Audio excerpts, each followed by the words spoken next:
This conference will now be recorded. Good evening, everyone. Welcome to the day 11 session of Data Science using Python and Leadership Training Program. I hope my voice is clearly audible to everyone without any disturbance. As well as my screen also visible to everyone. Good evening.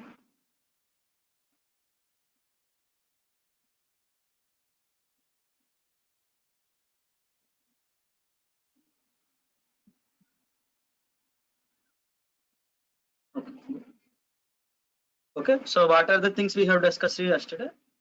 So small recap we can do. So what are the things we have discussed yesterday? So yesterday we have discussed about the dictionary,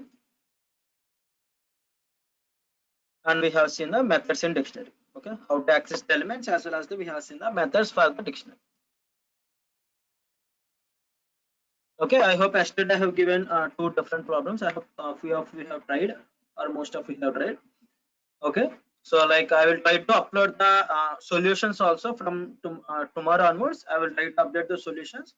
What are the problems I have given today? I will update tomorrow evening. Okay, you will be having some 24 hours of time for trying. So if you didn't got means you can see the answer. Okay, there are many different ways of doing a solving a problem. Maybe your way is correct. Also, my way is also correct. Okay, you can by comparing the both the things. If you think ours is the efficient means, you can also post in the Slack channel so that I will update our solution. Okay, depending upon the thinking, so you may solve the problem very easily. I may solve a particular problem somewhat hard. Okay, so sometimes I will solve the easily. You may solve a particular problem as the hard. Okay, so like if you are facing any problems while solving the things or while doing some practice, it is best way to like post in the Slack channel so that your friends also will get your friends also will know what are the different problems may face while solving the problems. Okay, so that it will be some interactive. Few people are getting some dots but they are keeping at their themselves, so it is not a good thing. So better to make the Slack channel somewhat interactive. Okay, only the messages which I am posting are there, so it is better to make the group as the somewhat interactive. So Slack Android application as well as the iOS application is also available.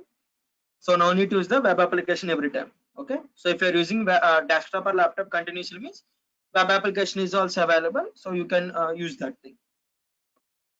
Okay, so today we can discuss about final data set, final data type in Python.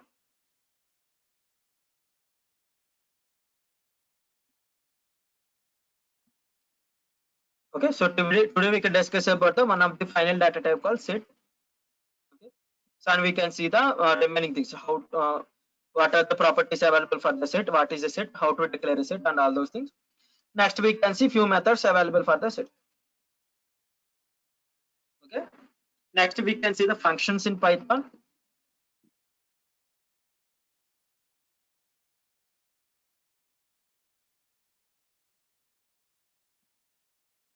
Functions in Python. So what are the different types of functions available?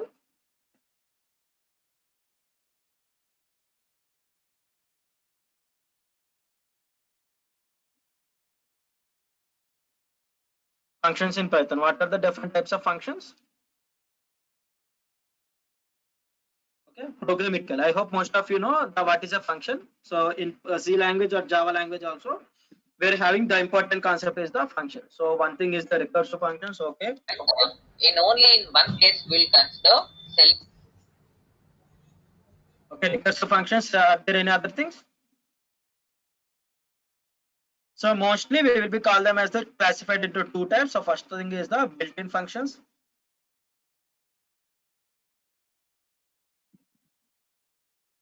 Second thing is the user-defined functions. Yes.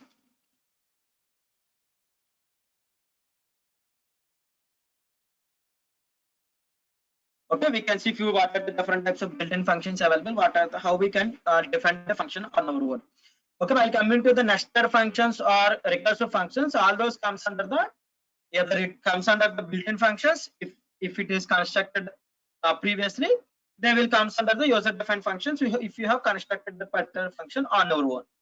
Okay, built-in like it can be nested function or it can be an recursive functions. Okay, but while coming to the basic or main classification is the built-in functions, which is nothing but the functions which are created previously. Okay, we have seen few many more built-in functions. What are the built-in functions we have seen? Can anyone say few built-in functions from day one onwards? We are using the built-in functions. Yes, good. Print is the built-in function. Input. Yes, good. Okay, we have seen the sum, like as min, like as max. Yes, type function we have seen. ID we have seen. Okay, there are lots of built-in functions. Yes, good. Length. So we will be using on length. Yes, range. Sorted. While coming to the split comes under both the things, but mostly it is called as a method. There is small difference between the method versus the function. So for now, so if you want to use the split method, definitely there should be a previously the class should be identified. Split, join, upper, lower, all those called as the methods, but those doesn't comes under the built-in functions. Okay, if I want to use the append or join or split, those are comes under the methods. I can apply them only on the functions. Sorry, strings. Not sorry. Append or join or split can be used only on the either strings or the list. But I can't use the I can't use the functions directly. So mathematical functions. So while discussing about the modules and functions, sorry, modules and packages, we will know what are the mathematical functions available. Okay, ABS is the function available. So today we can see what are the other things. So we have seen these are called as the built-in functions. There are also a few more built-in functions available. Okay, other than this, so we can discuss a few more built-in functions and we can go forward to the how to create a user-defined function. Let me break it down here.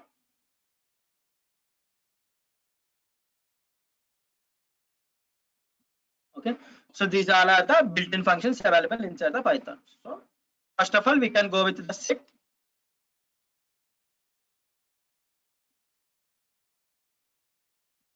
Sets in Python. Okay, it is also one of the data type which is used for storing the. It is used for storing.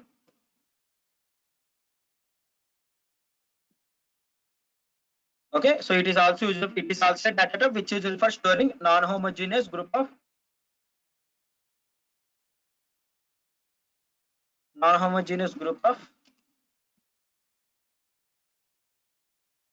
unique data.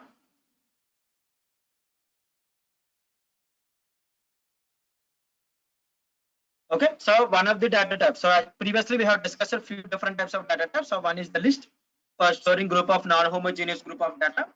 Then we have seen the tuple for storing non-homogeneous group of data. Okay, so both the things we have seen difference between the tuple versus the list. And again we have seen another data type which is the dictionary in STM. Today we will be discussing the final data type which is called as that set. Okay, set is also used for storing non-homogeneous group of data, but inside the set we can store only the unique data. Okay, we can't store the duplicate data, so we can only store the unique data. Okay, so that is the one of the one of the difference between the set list versus tuple versus the set. So we can see the properties. So it is used. It is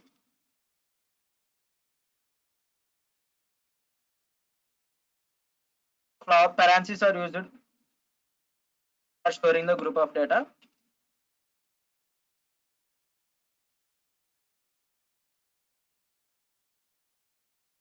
In comma separator. Okay, yesterday we have seen flower brackets for declaring the dictionary.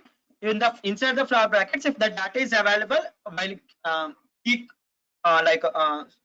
colon value, so that is called as a dictionary. If the data is available inside the set, if inside the flower brackets as the comma separator, then I will be calling that particular thing as the set.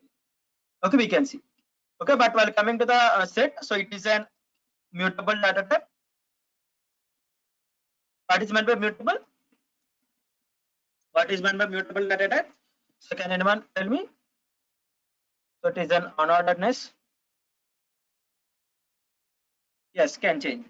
Once the data type is created means, once the variable has been created means, we can update the data, or we can update the elements inside the particular data type. Good. Okay. We can modify the data. It is mutable data type. Once the set is created means, we can update, we can modify, we can delete the things. Okay. It is an unordered data type, which is nothing but the. So if we created a set in one order, sorry, if I created a set as the 5, 4, 3, 2, 1, it may stored in the other order. That is why it is an unordered list. Mutable is nothing but if the data type is created, we can update, we can modify, we can delete the things inside the particular data type. While coming to the list, we can add the new elements. Okay, we can update the existing elements. We can delete the existing elements. Okay, so if that property is having, we can say it as the mutable. If the data type is created, we can't update, or we can't delete, or we can't modify the particular data type means it is called as the immutable data type. While coming to the tuple, once the tuple is created, we can't modify, or we can't add the elements inside the tuple. As well as the string also. If the string is created, we can't modify. That is whenever we are taking the input from the user. So like in the between of while taking the input to the storing inside the memory. So no one can modify the data. So that is why input method takes the input in the string format, because it is having the immutable in nature. I hope it should clear, Sana. Okay, so it is unordered. So because it is unordered, we can't access the elements. Okay, we can't access the elements. We can't access the data from set using indexing. Okay, next it is an iterable. Yes, it doesn't allow. It doesn't allow duplicates. Good. So as I defined in the definition, that so that is why I didn't mention here. Maybe I can also mention again here. So it doesn't allow duplicate data.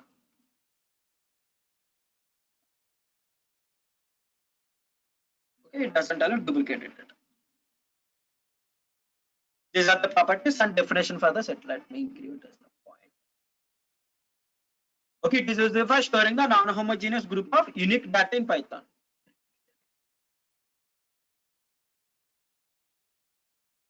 Okay, while coming to the properties, it is all like list is used for the square brackets, tuple is used for the round brackets. While coming to the set as well as the dictionary, both are using the flower brackets.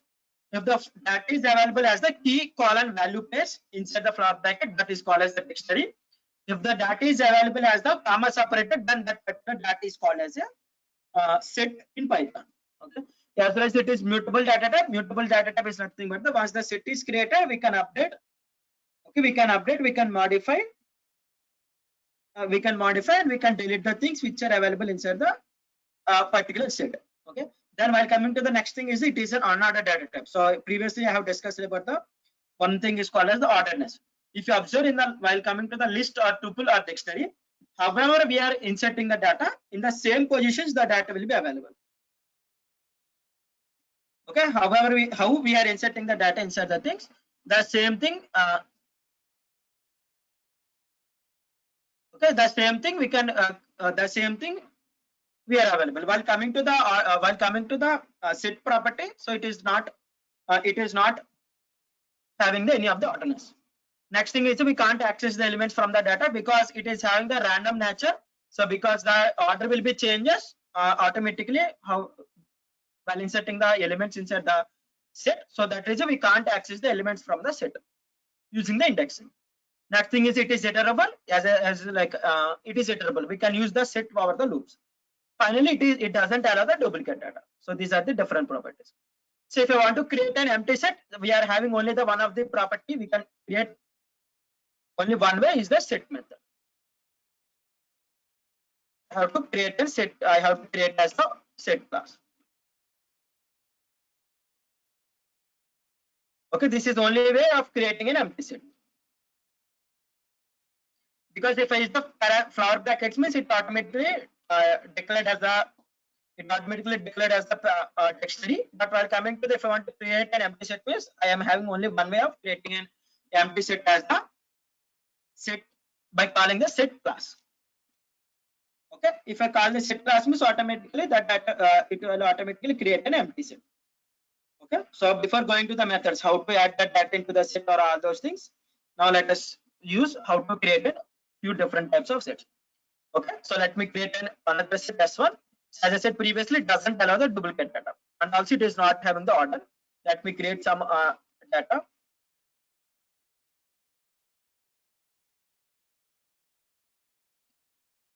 I'm inserting, so because it is a non-homogeneous group of data, I can add either homogeneous group of data or non-homogeneous group of data inside the set. Okay, let me add few different things.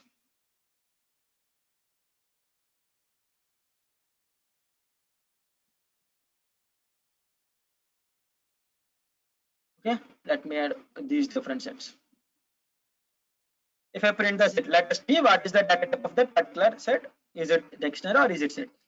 Okay, if the data available has the comma separated inside the flower brackets, that is called as a set. Okay, it is also belongs to the class set. Now we can see how the data is available or how the data organized inside the set. Okay, so if you observe here, so that data has been organized in different way. I have given as the 2156 APSSDC Python 2.55 56 0.26 and 0.10, but data has been organized in different way. Okay, 0.26 12 2.55 0.156 APSSDC Python 256. Okay, so that is why we will be calling set as an unordered in nature. Okay, so it is an unordered group of data. Again, if I am trying to add the duplicates, let me show you. If I am trying to add the duplicates data, s2 equal to, let me create a set with 1 comma 2 comma 3 comma 4 comma 4 comma 3 comma 2 comma. Okay, if I printed the set s2 means automatically the duplicated data will be removed. Only the original data will be available inside the set.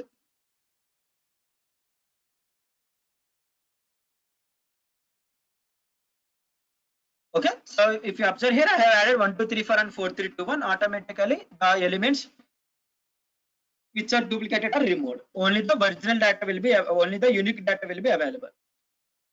So this is the thing you should remember. So for example, okay, yesterday I have given you task to get the frequency of characters.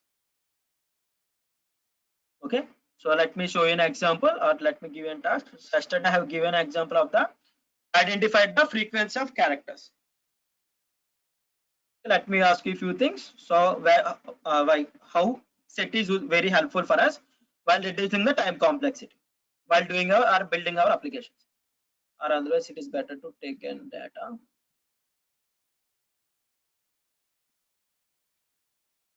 Wait a second. Let me create a string here.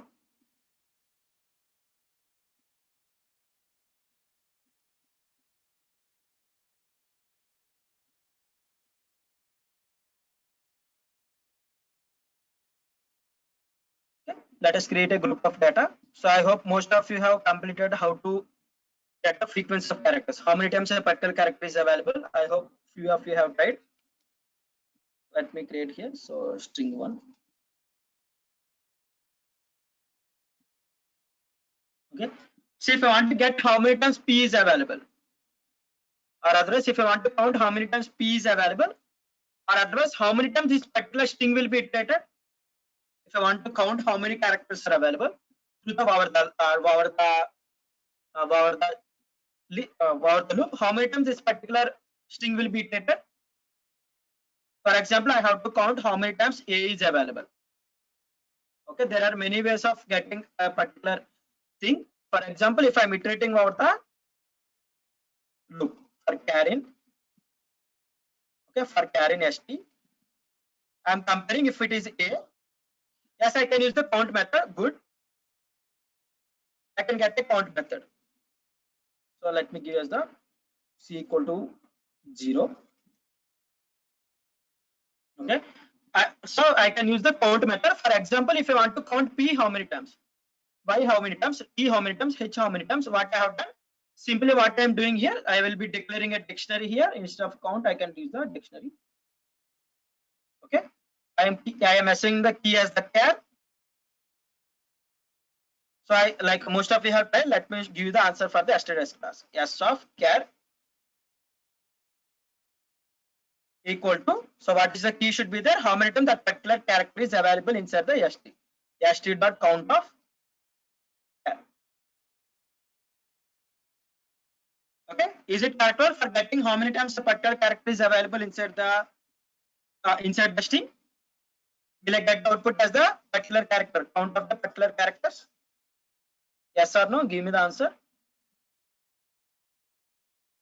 Will this code gives me the, like I will be taking the p and now I'm counting how many times p is available.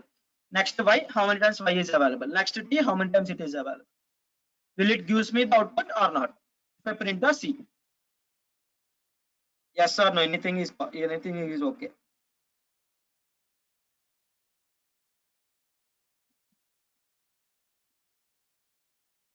I hope my question is clear. Now here I'm writing a program for identifying how many times a character is available inside the string. Okay, for that purpose, what I have done is that I have iterated about the string.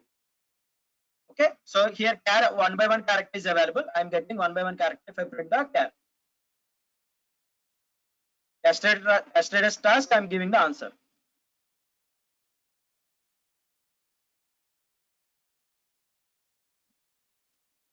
Okay, so sorry, slash. Okay, one by one that character is getting into the inside the loop. I'm counting what I have done. Instead of printing that, what I have done is that I have created an empty dictionary.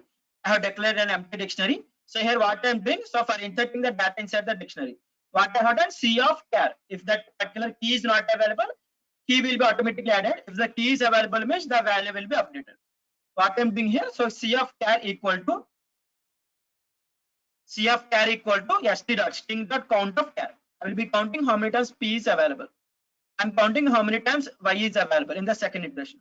In the third iteration, I'm counting how many times t is available. Okay, in that way, I can count how many times a particular character is available inside the dictionary. If you observe here, p is available for 6 times, y is available for 15 times, t is available for 28 times, h is available for 10 times, o is available for 25 times, n is available for 29 times. Okay, so if I return this program, how many times the loop will be iterated? How many times this loop is iterated?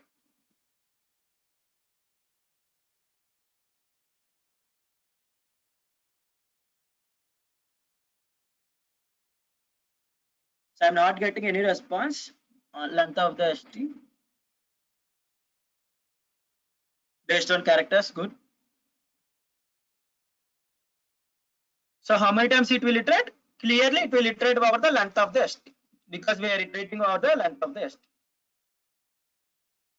Okay, so this loop has been iterated for 565 times. Okay, actually is it required to iterate over the 568 times? Is it required to iterate 565 times, or can we reduce? No. Why? Because we are having only the how many characters are available. Actually, we are having how many characters? So length of C, if I given the length of C, there are only 49 characters. Okay, there are actually only 49 characters, unique characters available inside my string. But how many times this loop has been iterated for getting the frequency? It has been iterated over the 565 times. Okay, so if I reduce this 565 iterations to the 49 iterations, okay, so it will efficiently, it will very like my program will work very less amount of time. If I am having like 1 lakh of characters, okay, if I am having a 1 lakh of characters inside a string, what I can do, how many times maximum, how many times I can iterate from small a to z to capital A to z, total 26 plus 26 and plus special characters.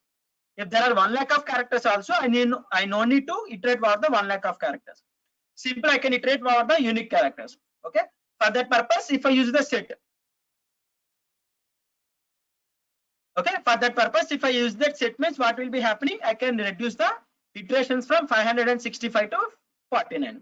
Okay, so let me explain once again. So yesterday we have seen how to create an good Kotesaro. So once again I'm explaining. So what is the thing? So here I have created an empty dictionary. Okay, I'm creating an empty dictionary. So for inserting inside the elements, yesterday we have seen how to insert a new elements inside the dictionary. How we can insert? C of key equal to value. Okay, C of key equal to value. So here what I am doing here, if the key is available, the value will be updated. If the key is not available, key and value will be added to the dictionary. Okay, in the first step, the P is coming, C of P, which is nothing but it is added as the key, and I am counting how many times that particular capital P is available, and I am got the count as the 6. Next time I have got the Y is not available inside the dictionary, so it is added as the Y as the key, and value as the count, how many times that particular Y is available inside the string ST. Okay, I hope it should be clear. And similarly, I have iterated over the so many times. Okay, so now let us see. So if instead of getting unique characters, so today we are discussing about one of the data type in which cases we are using. For example, if I want to get the unique characters from a particular string, okay, if I want to get the unique characters, simply what I can do is the set of ST. Set of S3, automatically I will be getting the unique characters from that particular string ST. Okay, B is the unique character. As I said previously, so set is an unordered data type. So that is why if we are having the first character as the P, if I am having the first character as the P, it has been gone to the third position. So here length of C is nothing but the how many keys are available. I am counting how many keys are available. So that is I have got the length of C as the 49.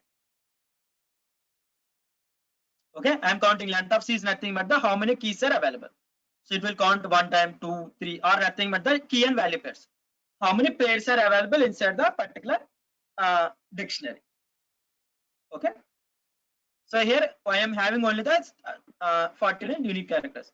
If I observe here, so if I use the set of estimates, automatically those unique 49 characters are given the output. Okay, I can also use the, I can also check the length here, how many times the particular character is available. So for the length, I can use the 49 unique characters. Okay, simply if I build the program for getting the frequency of characters. Now if I use it to print the unique frequency of the characters, now my loop will iterate only for the 49 times. Instead of iterating over the 565 times, it will iterate only for the 49 times. I will be getting the same output. Okay, let us check. If I done small modification, it will iterate over only for the 49 times. The small thing I need to modify is the set of. Okay, but the order may be changes. Okay, small b is available for 7 times, slash is available for 2 times, capital P is available for 6 times, and small p is available for 17 times, and so on. Okay, in this way we can construct or we can reduce the number of iterations over the loops. So also I have given one more task. Okay, get the frequency of words. How many times a particular word is available? Okay, so how many times a particular word is available? For example, if I split the string list equal to str.split. If I use the SLI means automatically I will be getting the how many words are available, how many different words are available. Again, if I want to get the frequency of words, how many times Python is repeated, or how many times is repeated, how many times an is repeated. Similar, it will also iterate over the how many times it will iterate over the loop. It will iterate over the length of SLI. Okay, actually it should iterate over the 74 times. Similarly, if I use the set, let me create a set. Yes, SLI. Similarly, if I created a set, what happens? So if I want to create a set, means simply set of SLI automatically. Let me create this SSLI set. If I use the length of the set means, or let me print the set. Sorry, SSLI. Then if I see the length of the set means, automatically we can reduce the number of times. Okay, so previously I am having the 74 words and 10 words are duplicated. So that is I have got the output as the 64. Okay, 10 words are duplicated. Maybe Python capital P by TH1 is duplicated. Okay, maybe is duplicated. Okay, like that we can check over the sets. Okay, so in some cases, if you want to iterate over the huge amount of data, you know that in that there are duplicated data. Okay, So for reducing the number of iterations, we can simply use the set. It is one of the use case. Okay, one of the use case for the set is the reducing the duplicates. Is it clear to everyone? When to select the set data type, and how to declare a set, and all those things till now? Please respond in the chat box so that we can go with the next remaining part. We can move forward if it is clear. Otherwise, if I want to explain any of the thing, means I will try to explain. Okay, it will automatically remove the duplicate data. So once I will repeat what are the things I have discussed till now. So I have discussed about the set. Set is an user for storing non-homogeneous group of unique data. For declaring an empty set, we have seen the S1 equal to set. We have to create an object as by calling the set class. For now, remember class and object. There are few concepts available in Python or nothing but the object-oriented programming language. We can discuss. Okay, here I am created an object called set for the variable S1. Okay, whenever I check the type means I have got the class set. Okay, so I can use the set for storing the non-homogeneous group of data, unique data. If you observe here, I have given the unique data. Okay, so it also by comma separated inside the flower brackets. Okay, so as I said previously, set is an unordered data type, which is nothing but the if we are storing a data in one way, it will store inside in another way. Okay, that is the nothing but the unorderedness.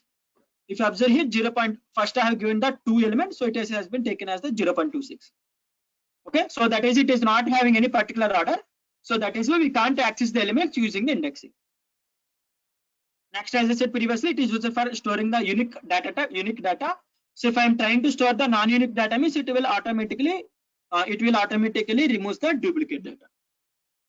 Okay, so for defining in which applications you have to use, I have taken few examples.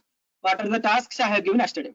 Okay, for checking the frequency of the characters. Okay, for checking the frequency of the characters, I can write this program, but this program will iterate, or this loop will iterate for 565 times. Okay, but actually how many keys and value pairs I need to create? I need to create only the 49 key and value pairs, because there are only 49 unique characters. Okay, so if I want to get what are those 49 unique characters, I can pass them to the set class. Automatically the duplicate characters will be removed automatically. Okay, so these are the total of 49 unique characters. If I use this loop means, if I simply modify the above program is, simply this particular loop has been repeated instead of 565 times. This loop has been repeated only for 49 times, because I have removed the duplicate data. Okay, next, not only for the characters, I can also get the group of elements. Okay, if I want to remove the repeated elements, in that case I can pass the list. I can pass the list to the set function. Automatically, whatever the duplicated elements are available, automatically duplicate elements will be removed. Only the unique elements will be inserted into the particular set. Okay, I can convert set to the tuple or set to the dictionary. Sorry, set to the tuple, set to the list, set to the string also by passing them to the virtual functions. For example, if I want to create, so because it is not having the any of the order, if you want to create some order, what I can do is that I can pass them to the list function or list class. It will automatically convert to the list. Now we can sort them, or we can reverse them. We can do anything. So what are the methods available for the list? We can apply all those things. Simply, if I want to make it as the immutable, okay, I got the unique data. If you want to make them unique, then I can use the tuple. Okay, it will automatically create it as the tuple, vice versa. If you want to create it as the particular string, simply I can pass to the str. Okay, this entire thing is a string now. Okay, we can apply all the methods. We can convert everything to the uppercase. We can convert everything to the lowercase. Okay, we can convert everything to the like swap casing. What are the methods we have discussed? Everything we can apply on all the methods. Okay, we can apply them to the all the characters available inside the SSL. Okay, this is a string. Okay, this is entire string. Okay, so you should be like how much the more you practice, the more usage of the Python language you will be getting. So do some more practice. Okay, now we can see what are the different methods available.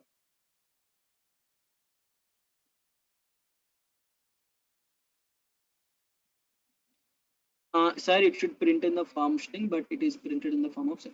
So this flower bracket also, as I said previously, what are the data available inside the single quotation is called as a string. Okay, this flower bracket is also called as a character inside the string. Okay, for ease of for removing the confusion, let me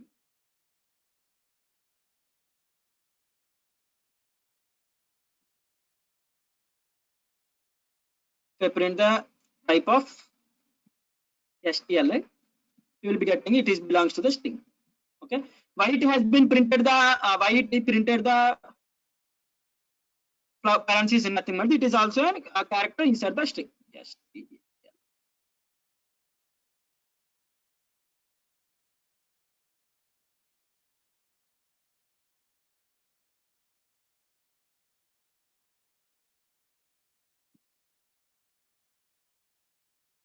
Okay, so if I check the first character means it is a particular STLI of 0. I will be getting the first character as the flower bracket. So we can see what are the different methods available for the sets. So as I said previously, set is a mutable data type. Okay, set is a mutable data type for adding the new elements into the set. Okay, if I create an empty set, so let me create as the set SE. If I create a, sorry, I can't create as the set. If I create an empty set, it is an empty now. The print SE means it is an empty. Okay, there is no data available inside the set. Okay, if I want to take the input from the user and if I want to add the elements to the set means simply what I can do is the sc.add. Add is the function for adding the new elements to the set. Okay, sc is the function. Sc is the one of the thing. Add is the one of the method available for the set. Let me add one more thing. Sc.add of 0.5. Sorry, add. Okay, these three things will be added to the set, but it will not be having any of the orderness. Okay, so 0.5, 2, 1, 2, 3. Okay, so those are automatically added. Okay, while taking from the user. So here I have taken directly. So simply what I can do is simply sc.add of input. I can take input from the user and I can also add the data to the input from the user and I can also add the data to the particular set. Okay, if I print the set means if you observe the 5656 has been automatically added to the set. Okay, so if I'm trying to add the duplicate data also it will be removed automatically. Okay, for example 0.5 is already available. If I'm trying to add the duplicate data it will not be added. Okay, it will not added, so automatically it will be eliminated. Okay, so here set takes only the single element, so it can't add the multiple elements. If I pass the single list means it will be added to the particular set. sc.add of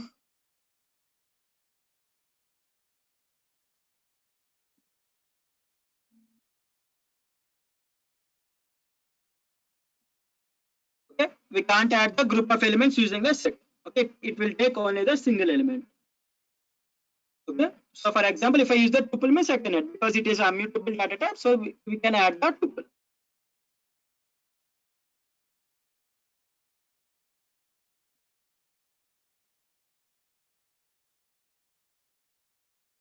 Okay, we can add the tuple but we can't add the list inside the set using the add method. Okay, so because it is a mutable data type, so that is we can't add the mutable data types using the add method inside the things. Okay, first method is the add is used for adding the new data to the particular.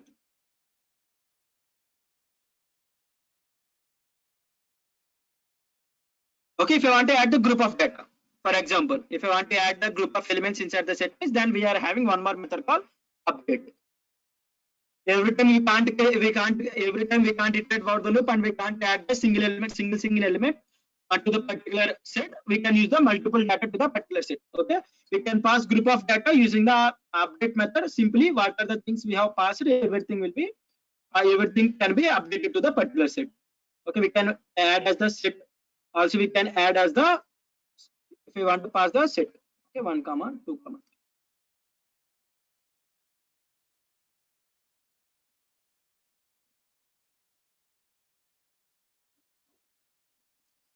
Okay, so I can add or I can update that things available inside the set to the one more set.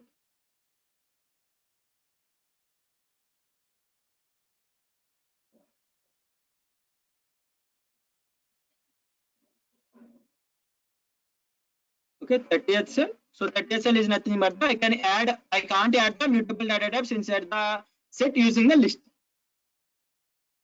Okay, that is I'm getting an error called unhashable type list. We have seen this thing as yesterday. If you are trying to create the mutable data type as the key for the dictionary. Okay, if I'm trying to add the mutable data type for the key as the dictionary, it has given the same error, which is nothing but if any of the properties which is can't take the mutable data types, then I will be getting an error called unhashable type list. Okay, I can't add the group of elements using the list inside the using the add method. While coming to the tuple, I can't add the group of elements as a tuple to the set. Okay, so if I want to add the group of elements, means I can add through only the set. Okay, it will automatically update the group of data to the particular given set. Okay, again if I'm trying to pass the list or tuple, let's check. Okay, instead of tuple, if I pass the list again,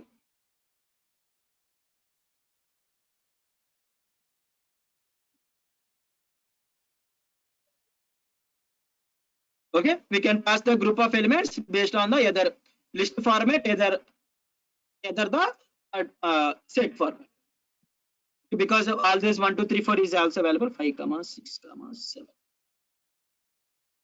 Okay, so here 1 2 3 4 is previously already available, so here automatically 5 6 7 are added to my existing set. Okay, for adding group of data we can use the update method. For adding only the single element we can use the either add method. Okay, for the list also we have seen append versus the extend. Okay, append versus the extend. For extending the group of data we are using the extend, or nothing but the combining both the set, both the lists.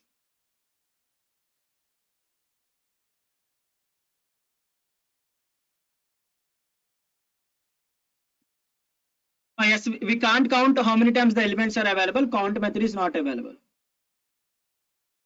Okay, so these are the two ways of these are the two methods for adding the elements to the set. Okay, now we can see how to delete the elements. Okay, how to delete the elements. First thing is the pop.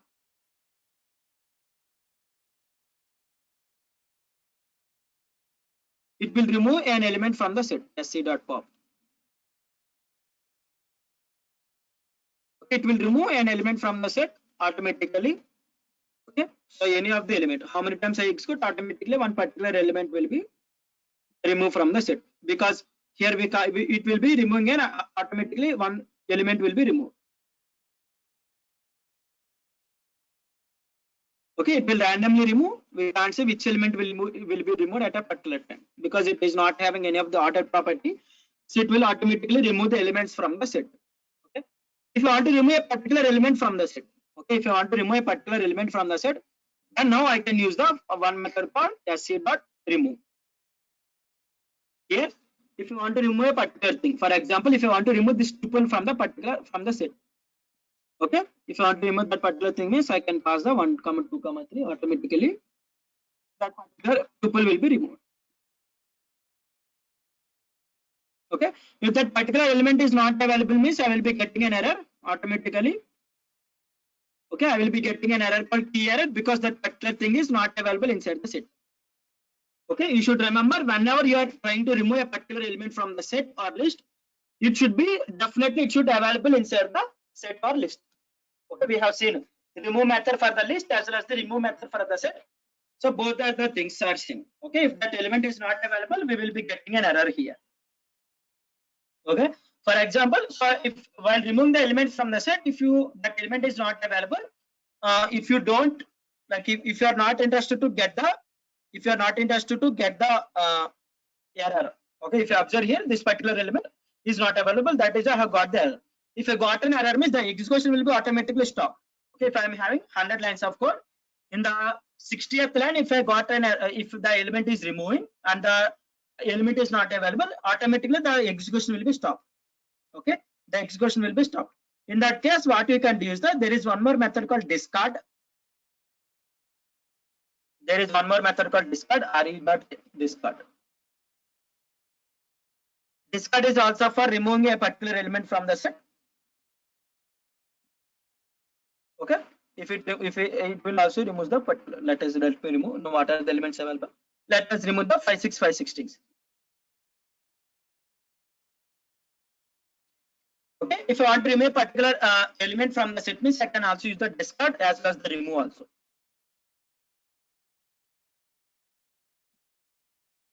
Okay, I can remove. But what is the difference between the remove versus the discard is nothing but the so if I want to remove a particular element, for example, if that particular thing is not available, means it will return the. If the particular element is not available, it returns the none. It will not give us any of the error. Simply it will returns the none. If that particular element is available, means it returns the element. For example, now if I want to remove the 1 2 3. Okay, so simply it returns the none if the element is available or if the element is not available, but it will not give any of the error in either of the cases. But if you use the remove method, means automatically we will be getting an error if that particular element is not available. Okay, once again I am saying, so set is an unordered data type, so that is why we can't access the elements using the indexing. Also we can't delete the elements using the indexing. There is no property of indexing for the set. For example, okay, if I want to get the first element, simply if I previously we have seen accessing the elements through the indexing. Okay, SC of 0. Okay, so we can't use the indexing for the sets. Set is object is not subscriptable, which is nothing but the which we can't subscript to the through the indexing positions.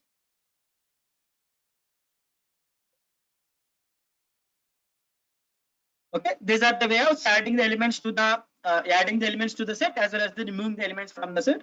So similarly, if I want to create a copy, means I can use the copy method. Okay, if I want to create a copy, so SC2. If I want to create a backup copy of a particular set, SC.copy. Okay, if I want to create a backup copy, means simply I can use the SC2. Automatically, what are the elements available? Those elements will be created a copy. Simply, if I want to clear the SC2, okay, if I want to clear the SC2, means we can use the methods. So these methods are common. We have seen these methods. So clear, automatically the SC2 will be removed, cleared all the elements. Okay, we can save the memory. If I want to delete a particular variable, means simply I can use the SC2. Now if I call the SC2, means automatically I will be getting an error. Okay, it is after clearing the elements, I have got an empty set. After that, I have deleted the variable SC2. So if I am trying to access the variable SC2, means I will be getting a name error, which is nothing but the name is not defined. Okay, till now is it clear to everyone? Adding the elements to the set, an empty set or existing set, removing the elements from the set using the add update. Next thing is the for clearing, removing the pop for random removing. Next, remove for removing a particular element. Next, discard for removing a particular element. You should know the difference between the random versus the remove versus discard. I got only 3 responses remaining.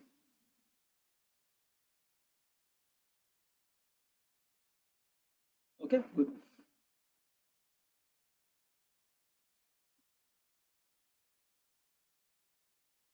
I hope most of you remember the mathematical sets. Most of you remember the mathematical sets.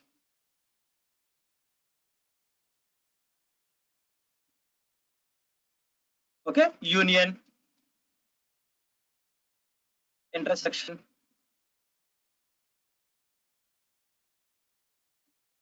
good. Okay, so difference, symmetric difference, and all those things.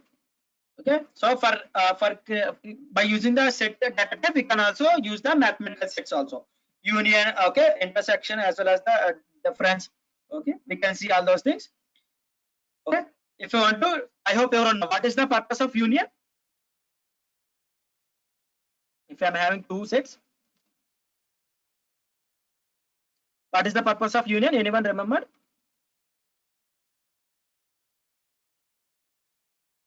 Yes, combine. Only combining. Are there anything?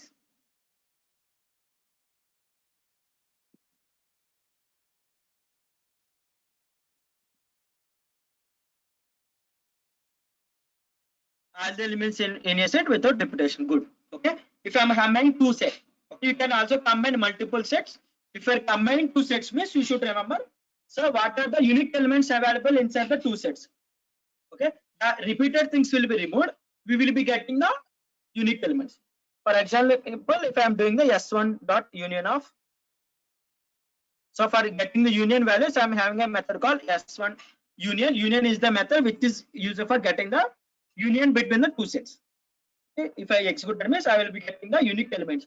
What are the unique elements available in both the sets? 1, 2, 3, 4, 5, 6, 7, 8, 9. Okay, you can also create over the multiple sets also. Okay, not only for the single sets, you can also create the multiple sets. Okay, the one of the method is the union. Either you can use the union directly method, or otherwise you can also use the OR operator, or nothing but the pipe.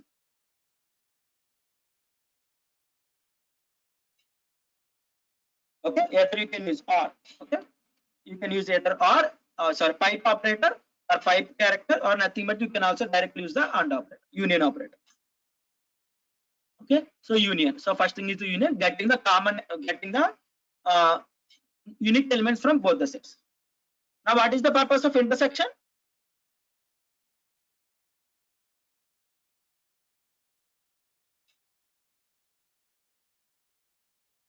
Intersection. Anyone remember? Yes.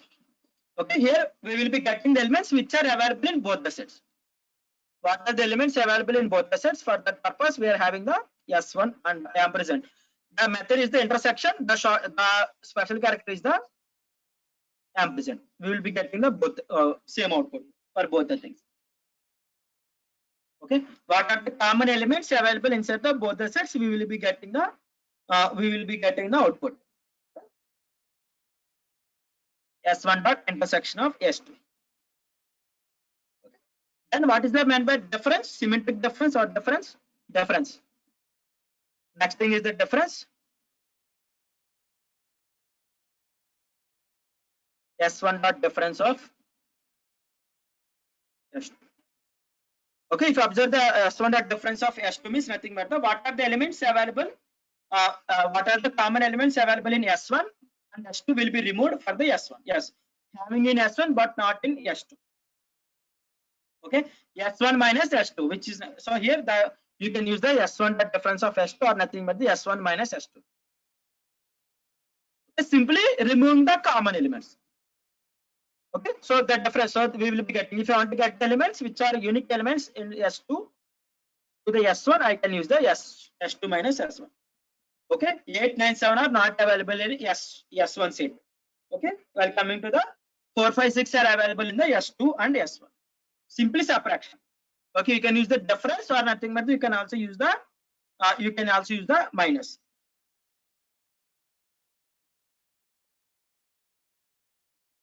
Okay, next we are having one more property. One more thing is called as the what are the common elements in both the things.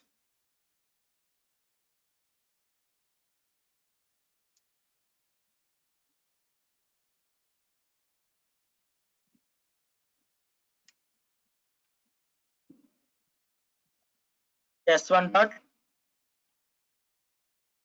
symmetric difference. Okay, by like the symmetric property. Symmetric is nothing but the common elements. Common elements from the both the sets will be terminated. Okay, simply I will be getting the unique elements from the both the sets. Simply what are the unique elements available? 1, 2, 3, 7, 8, 9. Okay, 4, 5, 6 are available in both the sets. Okay, one of the special character is the S1 cap S2.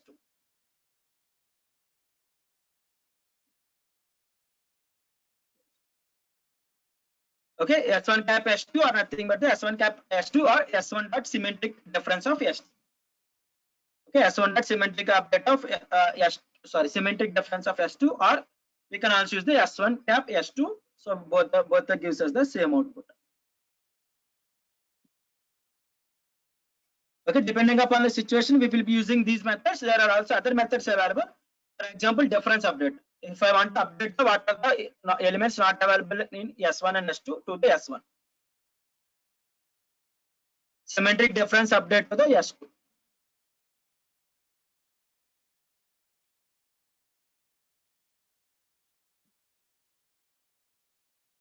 Okay, so what are the elements which are available in both the things will be terminated, and the non-unique elements will be updated to the first set. Okay, update the semantic difference between the both the sets to the S1. Okay, it will return none, it will not use anything, it will automatically update at the S1 set. Okay, similarly, so what is the different symmetric difference output we have got? It will be updated to the S1. Similarly, we are having one more property called difference update. What is the difference between S1 and S2 will be updated to the S1.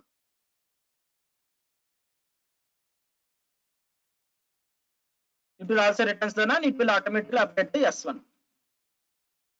Okay, so what are the difference between? So what are the things available in S1 and not available?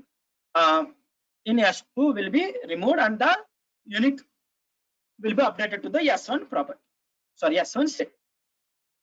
Okay, so these are the methods, or these are the methods which will be helpful for now for writing some different applications.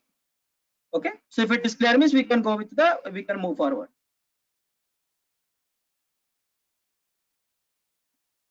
Okay, mathematical operations. Mostly while solving the mathematical things, we will be using the sets concept.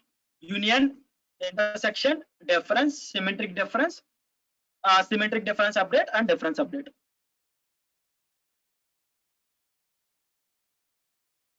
Okay, you have to think, we have to, while building the logic, if any of the property required means you can use these things. Remaining, I have got only one response. Is it clear to remaining? If you want to explain any of the method means, I will try to explain.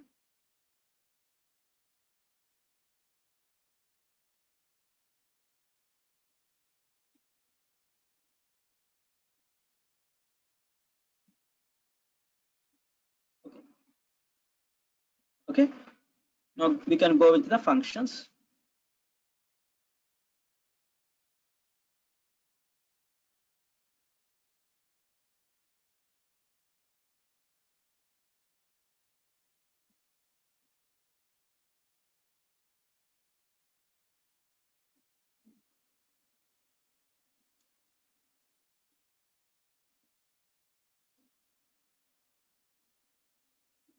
Okay, so we can see the what is meant by a function. So what is a function? Can anyone define a function?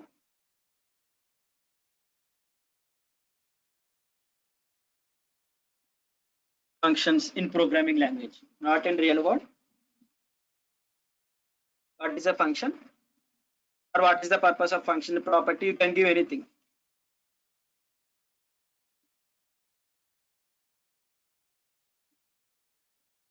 Anyone? What is a function in programming language? A group of statements that performs a specific text block of code to execute the code, perform an operation.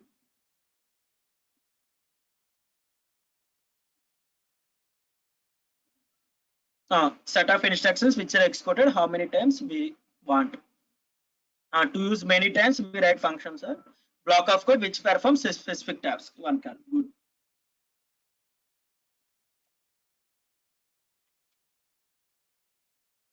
Okay, so set, so functions, when we will be using the function is the for storing a block of code.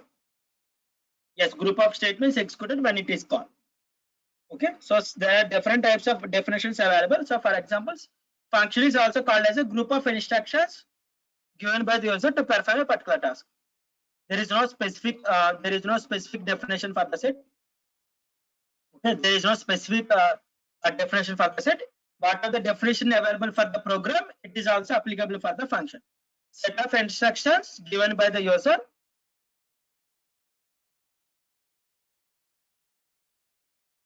to perform a particular task. Okay, the definition. What was the definition available for the program? The same thing available. So for while coming to the properties or nothing but the advantages. While coming to the properties or advantages, nothing but the reusable code to perform single action. Good. Okay, so as our friend suggested, let me copy the same thing. Okay, reusable code. If I want to use the block of code for multiple times, Okay, if I want to use the block of code for multiple terms, in that case I can use the function. I can use the function as that thing. For example, previously length. For finding the length, what I have to do, I have to iterate about each and every character and I have to count. Okay, I have to iterate about the characters available inside the string, and then manually I need to count. Instead of that, if I define a function called length, okay, and whatever the thing I have passed, if I iterate and if I count means, then that is a function. Okay, reusable code to perform a sync related action. Okay, it reduces the lines of code, because if a set of group of lines, if you want to create multiple times, okay, instead of writing a block of code for multiple times, if I use it, if I store in a function, whenever I require, I will be calling that particular function. Okay, whenever I am required for that particular things, I can call that particular things. Yes, it is also reduces the time complexity. Okay, so reduces time complexity, memory complexity also. Reduces time as well as the memory.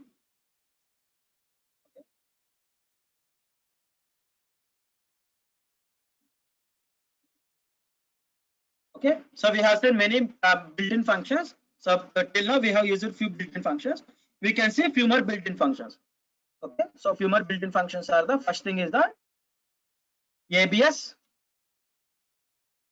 Okay, ABS is the function for converting non-negative values to the positive values. While doing some calculations, if you need to convert, if you need to perform only on the positive values, in that applications we can convert automatically the negative values to the positive values. Okay, this is the function which gives us the absolute value of a number. Absolute value is nothing but if it is a negative number, it will automatically convert it to the positive number. It will return the output. Okay, absolute ABS, which is nothing but the absolute. Okay, we are having one more function called all. Let me create a list here for now. For example,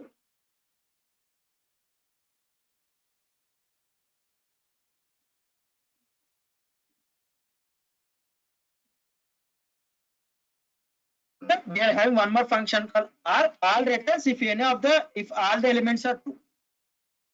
Okay, all is the function which checks whether all the elements are true or not.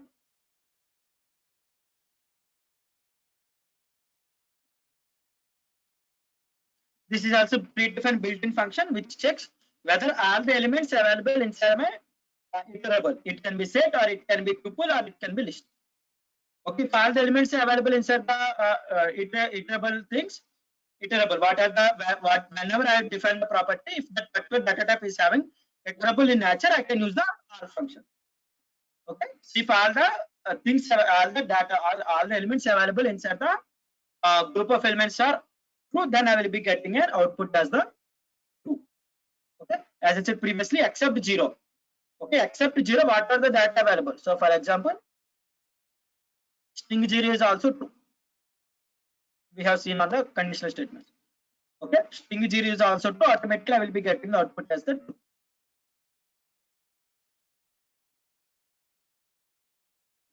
Okay, so we are having one more method called any. Let me create for that purpose any.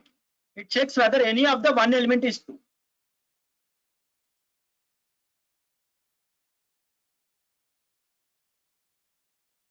Okay,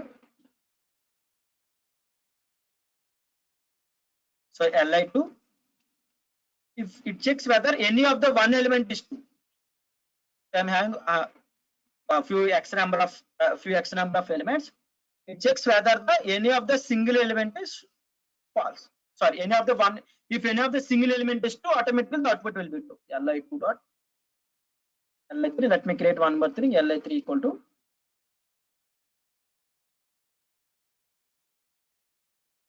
Okay, if I pass the li. Next thing, any of li2.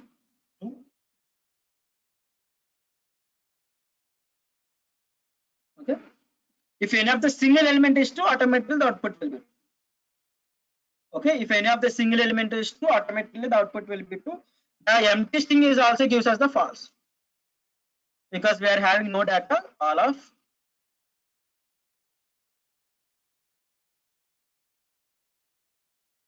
okay, empty string is called as a false. It can be empty string or empty list or empty tuple or empty set. Okay, while checking, if I want to check whether a particular thing is empty means you can use iterate if empty string. Okay, you can check empty string gives us the false output. Okay, 0 and empty data types. Okay, so any gives us if any of the one single input is true, automatically I will be getting the output as the. Okay, so we have seen if you want to convert a particular thing to the boolean. Okay, if I want to convert a particular thing to the bool, automatically I can use the bool function. Okay, if I want to check whether if you want to convert like the data to the boolean data type, I can use the bool function. Okay, we have seen like previously we have seen the methods like bin for converting the binary decimal to the binary. We have seen hexa for converting the decimal to the hexadecimal. We have seen octal, OCT for converting the decimal to the octal. Okay, so we have seen CHR for converting the ASCII value to the character. Again, we have seen the ORD for converting the character to the ASCII value. And also we have seen int function for converting data to the integers. We have seen help function for getting the help of any of the things. If I want to get the help is the function for getting any of the tag. So if I want to get the help regarding the strings. Okay, if I want to get the help regarding help of any of the data, simply I can use the help predefined function. What are the thing I have passed, everything I will be getting. You will get clear description of what are the methods available, what are the definition, what are the syntaxes. Okay, you will get okay, so you can use the help method. If you don't know what is the purpose of a data, what is the purpose of a method and how to use that particular method, you can use the help of str. For example, if you want to know what are the different methods available, or what are the methods I can apply on that particular thing. For example, in the list we have discussed the methods. If you want to know what are the different methods available for the dictionary or list, I can use the simply dir, directory. Okay, I will be getting all the directory. I can use all those things. Okay, add, okay, class, contents. These are the predefined classes. Till now we didn't discuss about the predefined classes. So reverse is the class. Okay, it has written previously. If you observe, it written the reverse iterator object because it is the class. Okay, these are the methods available: append, clear, copy, count, extend, index, insert, pop, remove, reverse, and so on. For getting the directory of or nothing but what are the elements or what are the properties available for that particular data type is available, I can simply use the dir. Okay, so if you want to know the description, so what is that particular thing? If you want to know the description means I can use the doc. Doc is nothing but the doc string. While discussing the functions, I will discuss about the doc string, what is meant by doc string or what is the purpose of doc string. So as I said previously, so underscore doc underscore. So dot type player, I need to place doc. Okay, so doc. So for I have said previously while discussing about the string concept, if I use the triple single quotations or triple double quotations, that is called as the doc string or multi-line string. If you want to get the document, so let me print it here. If you want to get the description of a particular data type or particular method, I can use the doc. Okay, str stands for an object creates a new string from the given object. Okay, it can be anything. If encoded or errors is specified, then the object must expose a data buffer. So this is the description. This is the description for the particular data type. Okay, it can be for the data type or it can be for the method also. Doc is a class. It is not a function. It is a class. Okay, so because here str is a class. Okay, as I said from the day one also I have discussed about the data types. Every data types are an object. Here str is a class. If you observe the help of the str, help on class str, it is a class. Okay, inside that class we are having one more class called underscore doc. Okay, so that is a previously for built-in for the built-in function phi of given as the append, phi of given as the append, phi of given as the count as the built-in functions. But those are called as the methods. methods are nothing but the functions which are created inside the class. Okay, further it will be somewhat confusion while discussing about the object-oriented programming language. The construction of the classes and the construction of the things will be different. We can discuss while discussing the OOPS concept. Okay, so here it is a class underscore doc underscore is a class. So why I have said is a, so because it is here we are having, so that is the I'm interested to discuss. Okay, we can see in depth while discussing the OOPS. Okay, it is a class doc, predefined doc. If you want to get a documentation for a method, particular method, if you want to know how to use the for example, if you want to use the str.count, if you want to know how to use the count method, okay, you can use the str.count. Inside the count method we are writing a doc string. Today we can also write some doc strings. Then we can use the underscore doc. It is a predefined class, available inside the class. Okay, s.count. So you can get the clear description of the particular method. Okay, you can use all those things also, like you can use these things, okay, directly or indirectly. Okay, these are there are also other built-in functions maybe. Okay, so let us see one more one more thing. So if I want to get the comments, if for example if I'm having two different lists,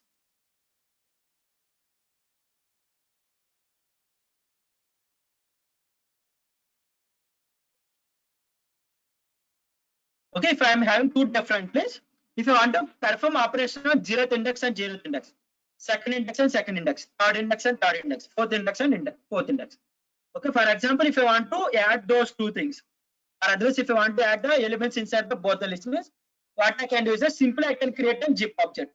Okay, zip combine the two elements.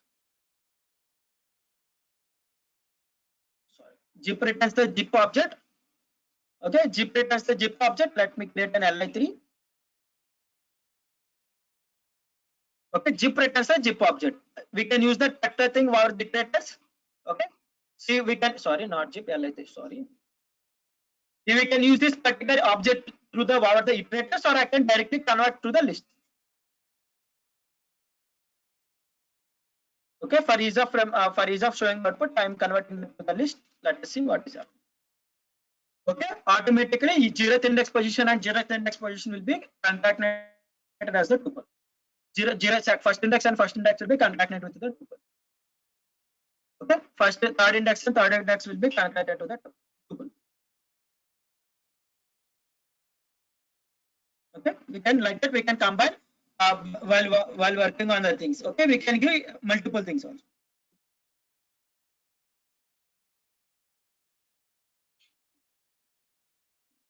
Okay, not only list and list, we can also give the list and tuple also, depending upon your requirement.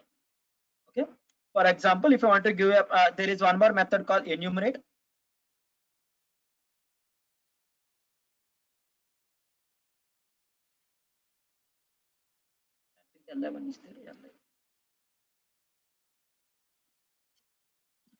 Okay, enumerate creates an enumerate object. Let us see what is happening, what enumerate is giving the output. So enumerate of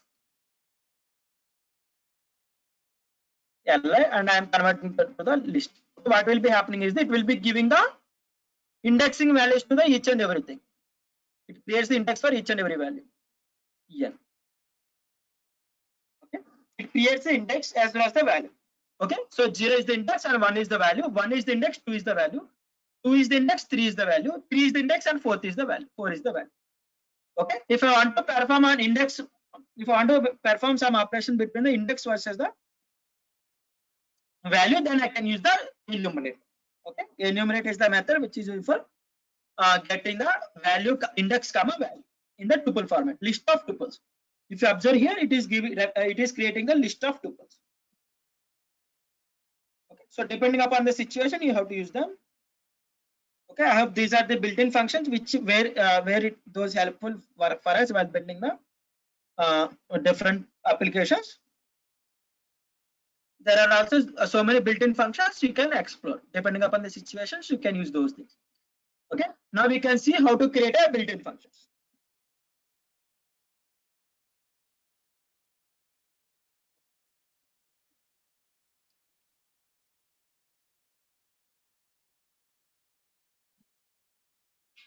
Okay. Built-in functions.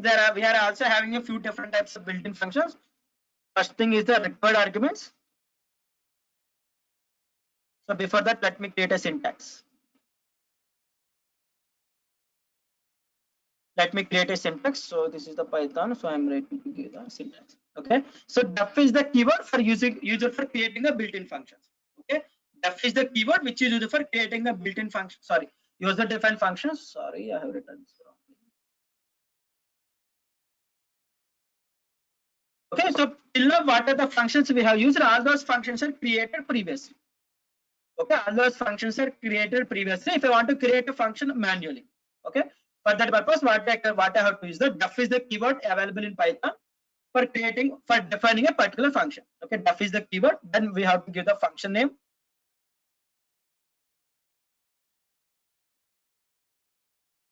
Function name, so arguments.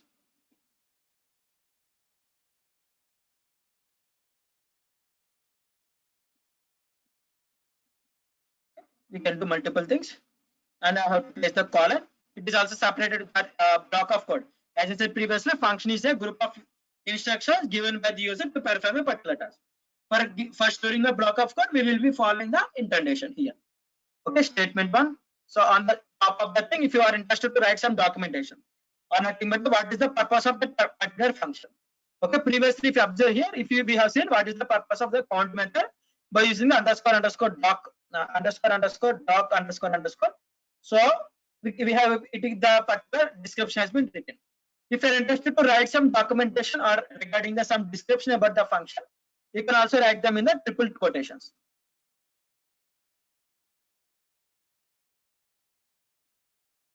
On the top of the function, and we have to close with the triple quotations. Okay, and we have to write the block of code, statement one or not. Let me write instead of the statement one, statement two, block of code. If you want to return something, okay, after completing your operations, if you want to return some value or return the result, you can use the return keyword. Okay, so this is the one of the syntax. Not you like this is the one of the syntax. There are also different types of syntaxes available for functions. So this is the main syntax. So here arguments as well as the, let me write it here.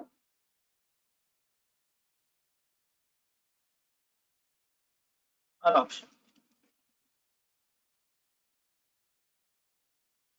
Arguments are optional. Return is also optional.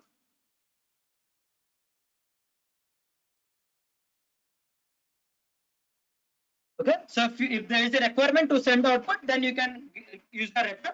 If you are interested to take the input from the, if you want to take the input from external things, you can use the arguments. Okay, so here arguments as well as the return is optional.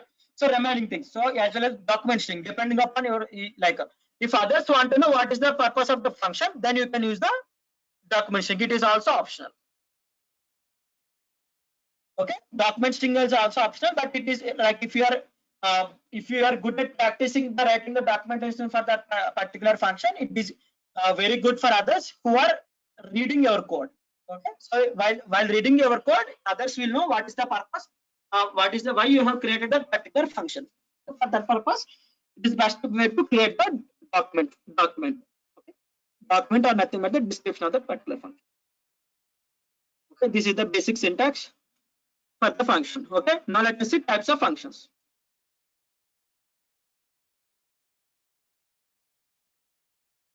Types of functions. Okay, types of functions based on the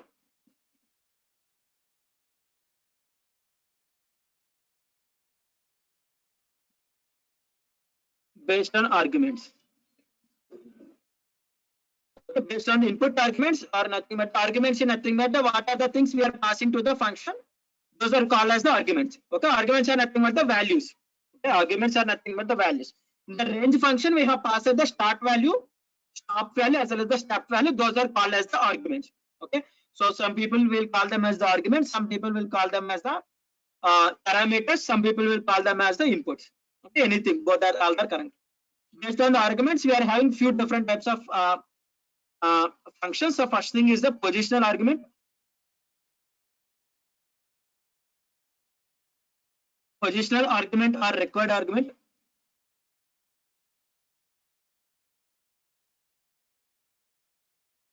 I think positional argument or required argument. So second thing is the default argument.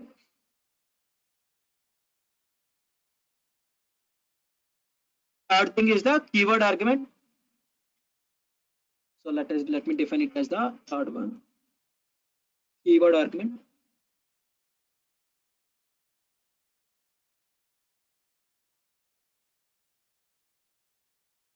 Okay, we are using all those.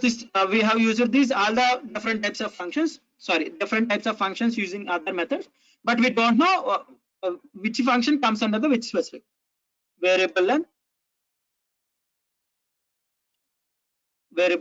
keyword arguments.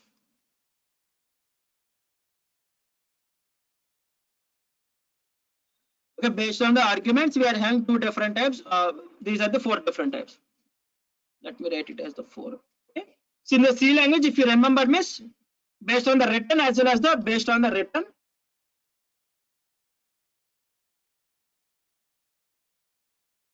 Arguments. What are the things anyone remember? Based on the written value as well as the argument, how the functions are classified in C language. If I told you one thing, means you will remember remaining. Anyone remember the types of functions?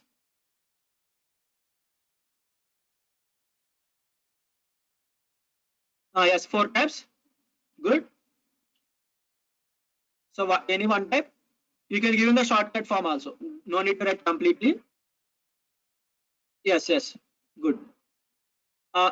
Yes, with arguments. With arguments, with written. Second thing is the without arguments. Good. I hope most of you remembered. With written. Third thing is the without arguments, with written, with arguments, without written.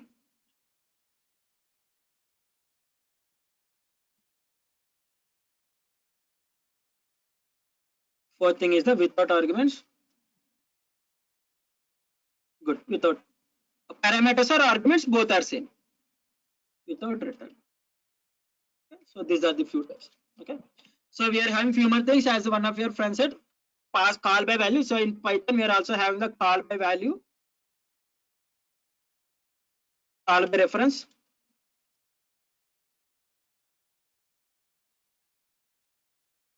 And fifth one is the recursive functions. So mostly we don't use the recursive functions in Python.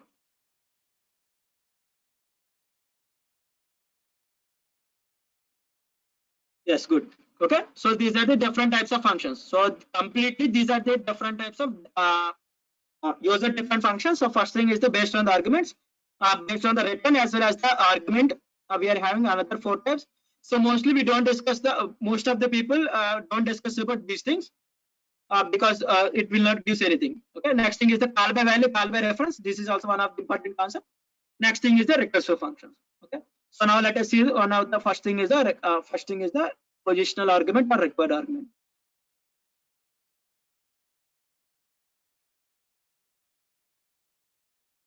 Okay, so if I want to let me first discuss about the second type based on the argument and written type. So if I want, so what is the keyword available? So df is the keyword for creating a particular function. If I want to create a function, if I want to create addition function, okay, let me create an addition. Okay, addition.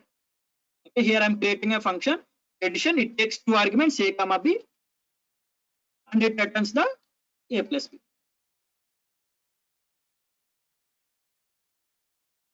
Okay, so this is the example for with arguments with return.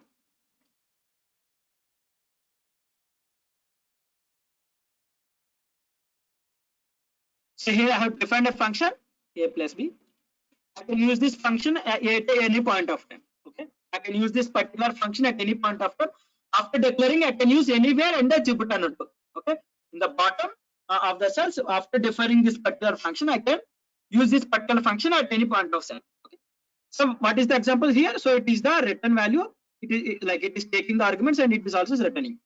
For example, if I want to take the addition of two numbers 15, 20, automatically this function takes two arguments. So this is called as a function calling. Okay, until unless we call the function, what are the block of code we have written inside the function will not be executed.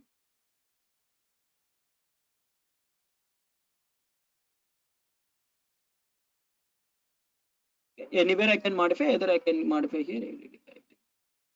Let me create like this. Okay, so this is called as the function calling. Until unless we call the function. Okay, until unless we call the function, the block of code or nothing but what are the block of code we have written inside the function will not be executed. Okay, will not be executed. So until unless we call the function. Okay, let me print here. So I can use I can write the block of code print of A, print of B. Okay, print of A and print of B. Automatically these two values will be printed and it will return the A plus B. Okay, these two values has been printed and it has been returned the 35 as the value. Okay, it returned to the console. Okay, A plus B with the arguments and with return. For example, if you want to greet a particular person. Okay, if I want to greet a particular person, so for that purpose, no need to greet a particular person or group of. What I'm saying, good evening everyone. Simply instead of me, if I want to return the if I call a function, it will automatically call greet to you.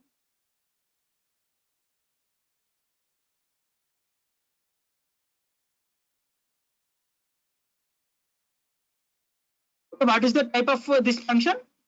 So previously it is with arguments and with return. So what is the type of this function?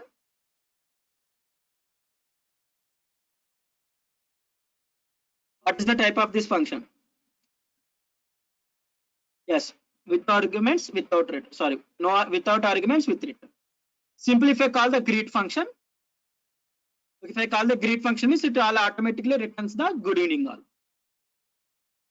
Okay, it will automatically returns the good evening all. Okay, without arguments, with return.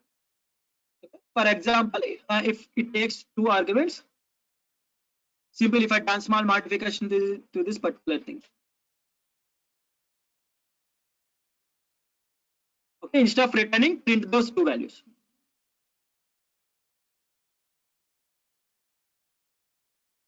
So this, like I am not discussing but the keyword arguments or default arguments or positional arguments. So based on this, you will understand those things. So that is the first time discussing about the based on the return as well as the argument value. Okay, with arguments, without return, without arguments, without return, these four methods. Okay, first time interested to discuss these things so that you can understand these things easily, somewhat easily. Okay, I hope you understood, Prithvi. Okay, so instead of returning the data, what I'm doing is that I'm simply printing. Okay, it is taking the arguments and it is not returning any of the values. So what is the purpose of returning is nothing but the 15, 25. Sorry, let me call that function.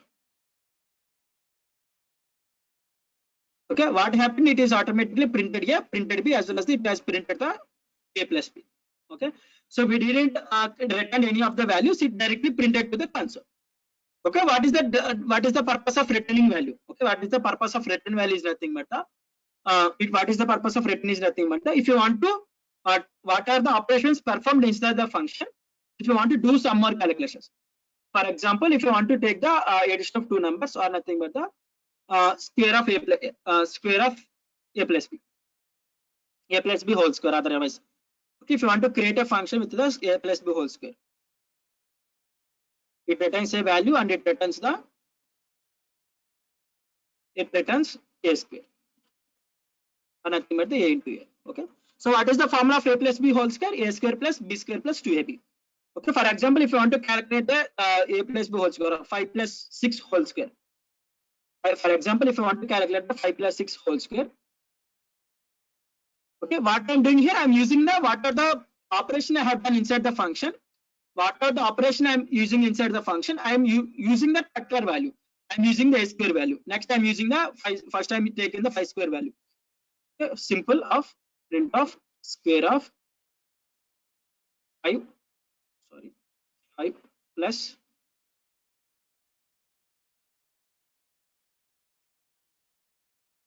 square of 6 plus 2 into AB. 5 into 6. Okay, if I use the return keyword, means automatically it will returns to the function where I have called. If I use the print statement, means it will automatically return to the console.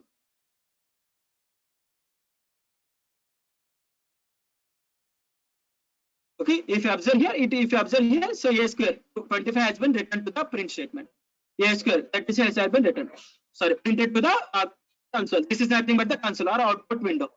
Okay, if you use the return, means what happened is the wherever I have called the function to the position, it will return the value. Okay, to that position, that value will be returned. For example, a square, I have calculated the 5 square. Okay, it returned the 25. 25 plus 6 square, 36. Okay, 25 plus 36 plus 2 into 5 into 6. Okay, 6 5 is 30, 32 is 60. Okay, automatically this entire calculation has been performed inside a function, and I have got the output as the 121. Okay, that is the difference between the return versus the print statement. Okay, if I don't need if I don't need where to print, okay, for example, if I didn't use it, means it will automatically return to the console. Okay, it will automatically return to the console. If I'm not storing any of the value, it will automatically return to the output window. If I'm storing or if I'm saying or doing some calculations, it will return to the position where it has been available. Okay, that is the difference between the print versus the return statement inside the function. So we have seen with arguments, with return, without arguments, without return, sorry, without return. Okay, with arguments and without return we have seen. Now we can see the without arguments, without return. Simple, I can take the same function, I can print the good afternoon, good evening all.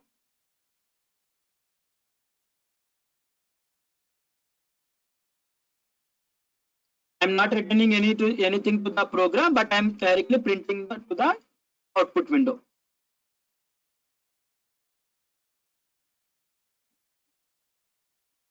Okay, automatically it will return the good evening all. Okay, is it clear to everyone? 4 different types of functions.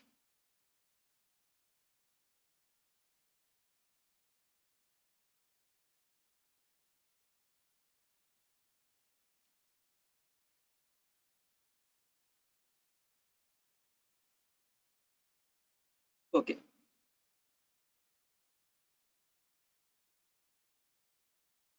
Now we can see the first thing is nothing but the positional arguments. So I explain once again.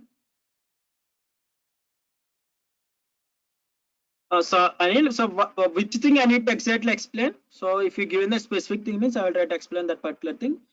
If I need to explain all the things, means it will use me. It will some time. Anil, or otherwise, if you needed the specific explanation, means I can discuss in the last half an hour. Okay, for now, let us continue to the remaining part. Okay, Anil, A and L, Anup Reddy Anil. Okay. So now let us discuss about the one of the positional or required arguments. Okay, based on the based on the previous definitions only, previous functions only, or based on the previous different types only.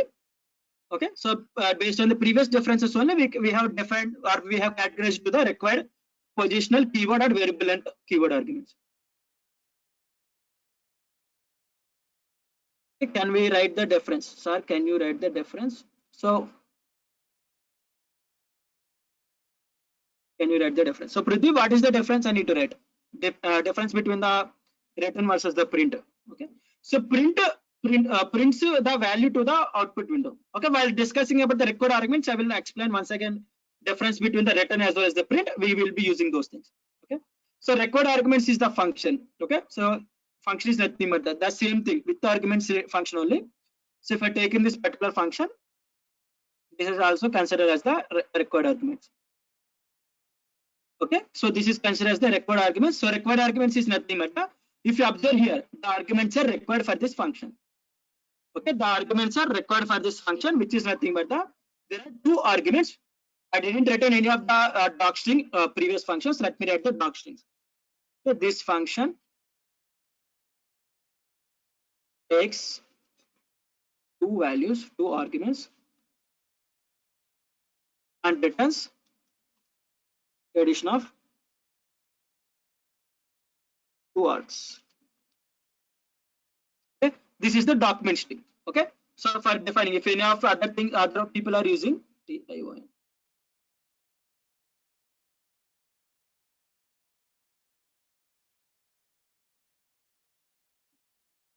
Okay, so I will try to explain once again difference between the print versus the written. Wait a second, no worries. Okay, so if you use the what is the happening here? So it is taking two arguments. Okay, it is taking two arguments. So here what I am doing here, it takes two arguments and returns the addition of two numbers. Okay, I have written some docstring. Okay, I have written some docstring. If you want to know the documentation or description of the string, means what I can use the addition of. Previously we have said addition dot underscore dot. Whenever I have called this particular function, it will automatically return the what are the document available inside the.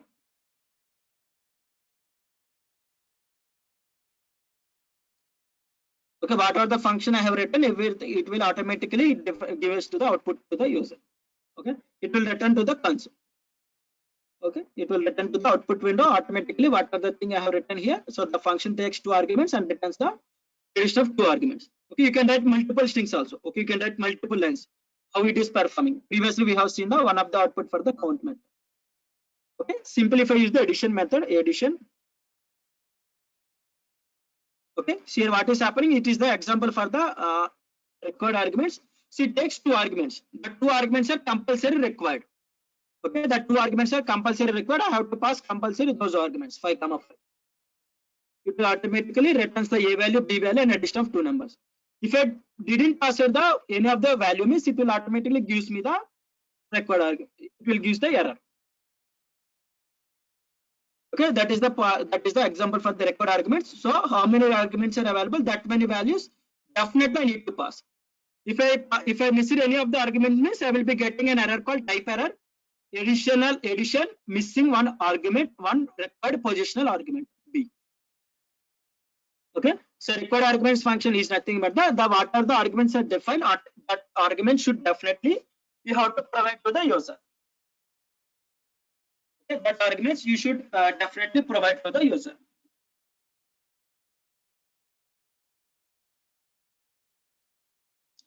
Okay, so I will take one more example. So many people are asking the difference between the written as well as the print statement. I hope a few of you are confused. Let me take an addition again.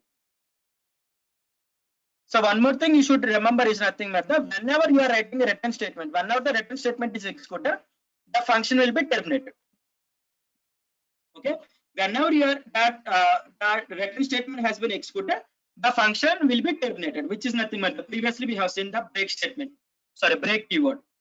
Okay, whenever the break keyword executed, automatically the for loop will be terminated.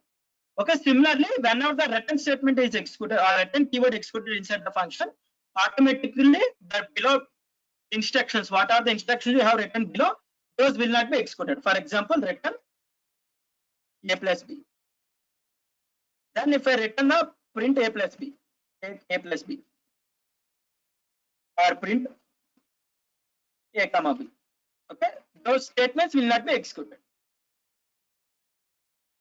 So for example, if I want to store those addition of two numbers, add is a variable I'm creating. If I want to store those output, okay, what are the calculation I'm doing inside the function? If I want to store into a variable, then I can use the return function. Okay, ADDI-TION, addition of 5, 5. The value will be stored inside the add function. Let me execute now. If you observe here, if the return statement executed means, or sorry, return keyword is executed means what are the functions or what are the code I have written below of the return, it will not be executed, which is nothing but the function is terminated. The function will automatically terminated. If I use the return keyword means automatically that data will be returned to the wherever the function is available. Simply if I use the add means automatically the value or whatever the data I have written, it will be stored inside the variable add. Okay, I can also return multiple data. Okay, b plus a. Okay, a square plus b.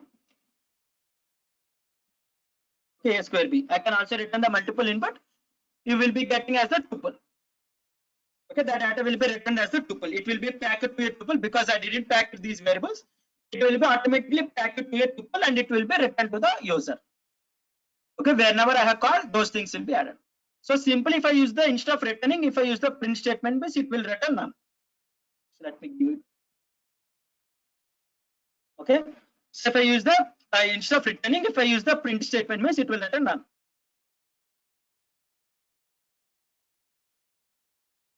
It will directly print to the console. And if I add equal to, similarly, if I use the same thing, add equal to 5, 5.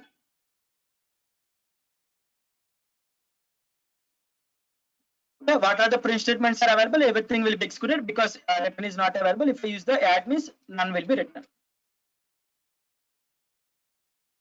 Okay, if you want to do some calculations or if you want to get the some output from the what the code you have written inside the function, in that case you should use the return keyword. Okay, whenever the return is executed, automatically the function will be terminated. Okay, you can also return the multiple data if you are doing some multiple calculations. If you want to return the multiple data to the user outside the function, then you can use the multiple data as the return keyword.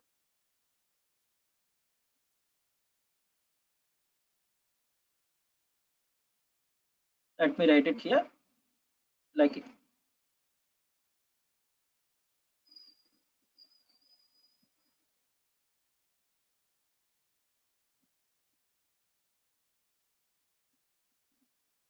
For ease of remembering, let me add it here. Okay, so after if you're referring to this code means you should get an idea difference between the what is the difference between those two different codes. Okay, I can also get the reminder. Is it clear to everyone difference between the return versus the print inside the functions?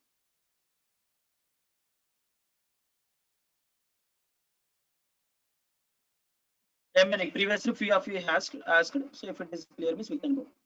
Also I have discussed about the required arguments. Required argument is nothing but that particular argument definitely we need to pass the input. Okay, in the range function, if you use the range is the function best example for the required arguments. What is the required argument for the range function? What is the thing we should definitely pass? Anyone remember? What is the thing we need definitely pass? Yes, we need to pass the end statement. Expected one argument. Okay, expected one argument got 0.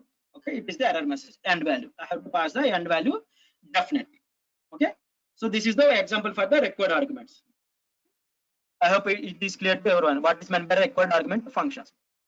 Okay, let me take one more thing, keyword arguments. Keyword argument is nothing but the before going to keyword, let us discuss about the default arguments.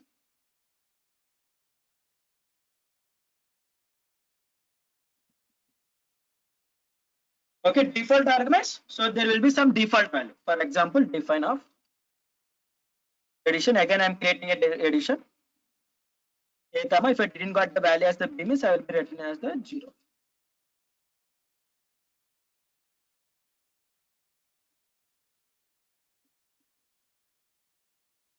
Okay, so this is the example for the default argument. So there will be some default value for the arguments. Okay, we have seen in the print statement. For the end argument or for the separate argument, the default values are a slash or space. Okay, so if I want to modify those things means I have to pass the, so here if I pass only one argument, I will not get any of the error.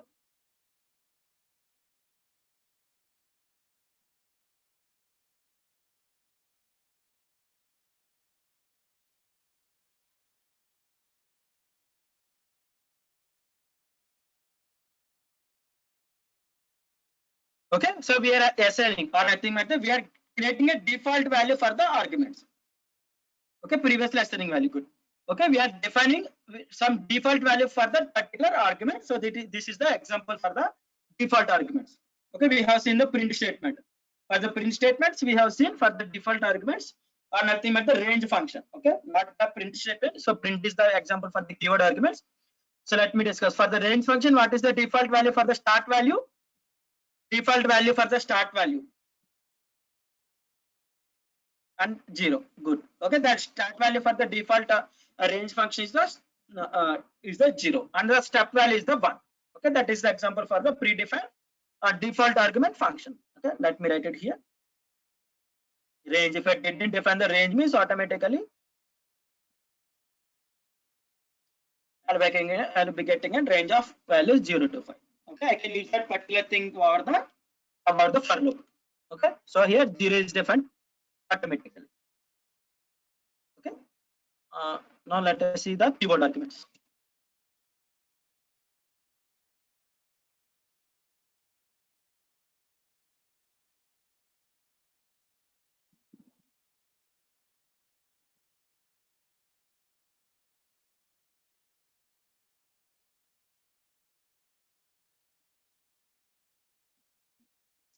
Again, I'm taking the same example. Sorry.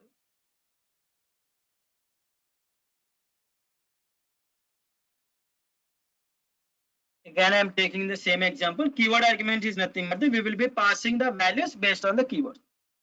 Okay, addition of. We will be using that particular keyword and we will be passing the data.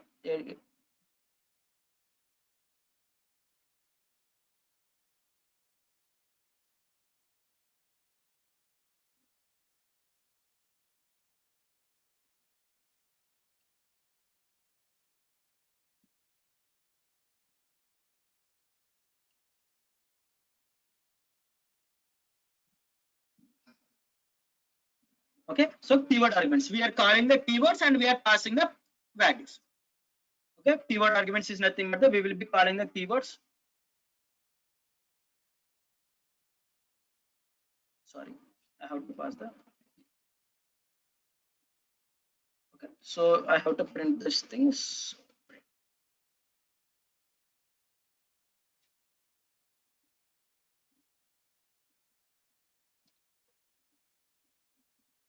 Okay, ABCDF, DF, ABC. Okay, so this is so if I pass it this thing, if I pass it this data as the directly means it is called as the. So like. Amma in below.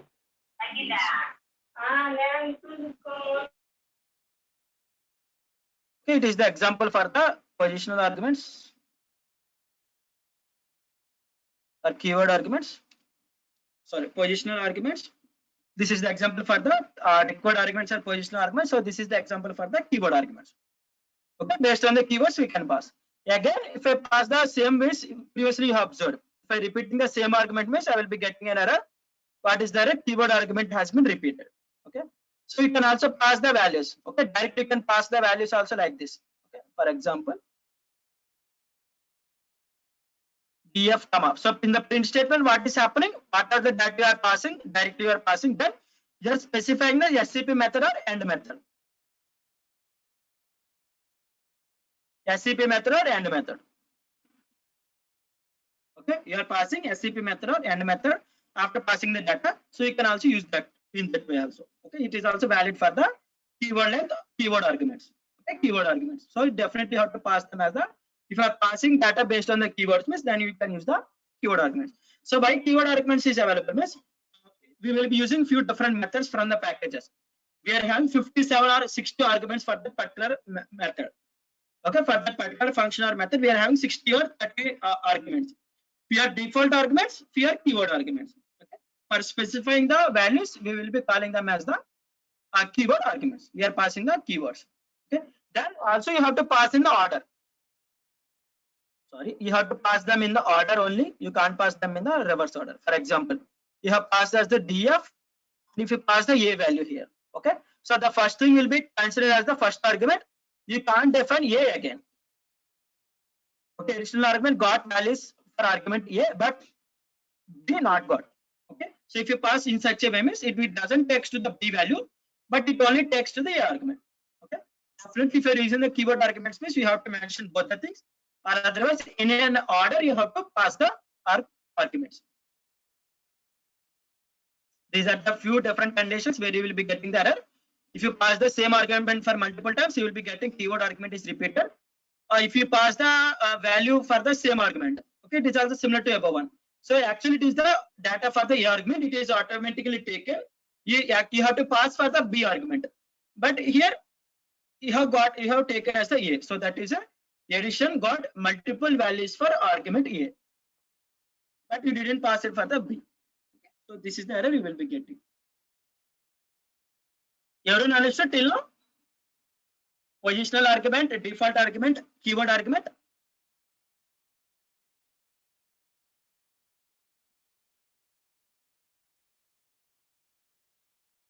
Okay, so we can see the variable and keyword once again. Okay.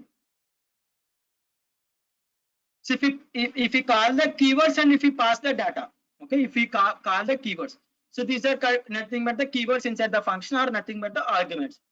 If we call the keywords and if we pass the data, then that particular function is called as a keyword arguments. Okay, then that particular function is called as a keyword arguments. So you can pass either A first. So previously, if you pass the data means, if you pass in such a way means this data will be stored inside the A, this data will be stored inside the B. Okay, so in any way, if you want to shuffle the things, then directly you can call the B equal to ABC and A equal to DEF. If there are 3 arguments, you can also call that particular argument and you can say. So it will not save the data in the order you are passed. In this argument, the data will be stored in the order you are provided. For example, if you pass ABC and DEF, ABC will be stored in A, DEF will be stored in B. Okay, so this is the example for the default argument.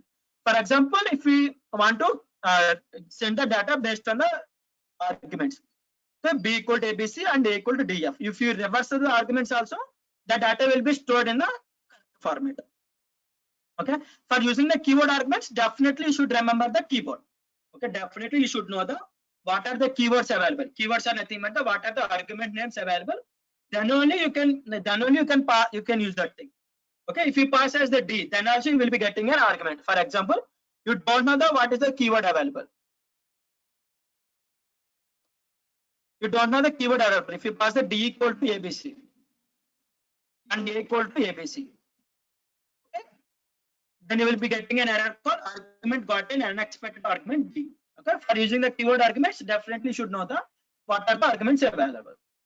Okay, so again, if you pass the same argument for multiple times, then we will be getting syntax error, keyword argument repeated. If you want to pass the one positional argument and one required argument, sorry, one positional argument and the one keyword arguments, the positional arguments should be specified on the first. Okay, positional arguments should be specified first, then only you can pass the keyword arguments. For example, one more error I have forgot to say. So this is the one more error you will be getting. So A equal to ABC.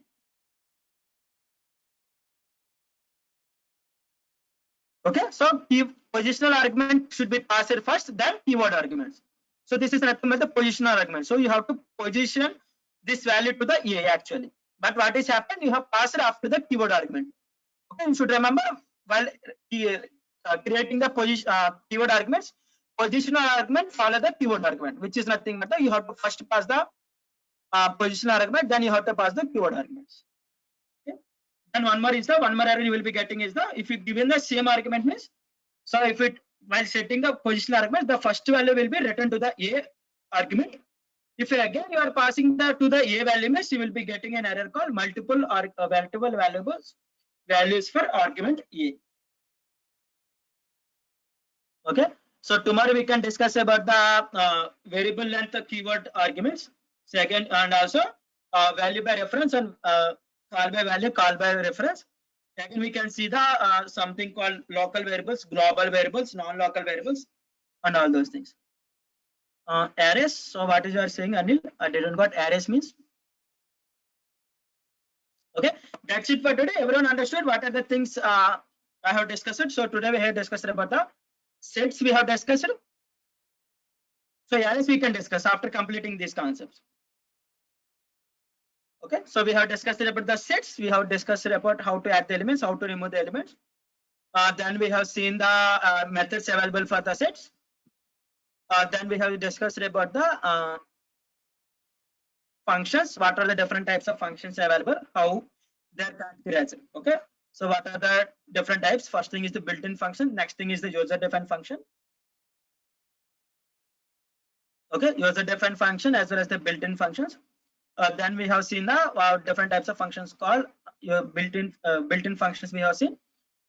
Then we have seen how user-defined functions based on arguments, based on the return and arguments, and also call by value, call by reference, and recursive functions. These are the types. Today we have discussed about the based on the arguments. We have seen the positional, keyword, and default. Then we have seen the return and arguments. Okay, so I hope everyone understood what are the things I have discussed till now. If anyone having any doubts, means you can stay back and ask. Otherwise, you can leave the session.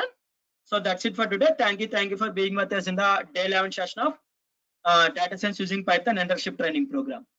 If anyone having any doubts regarding anything, or if you want to do anything, means you can stay back and ask.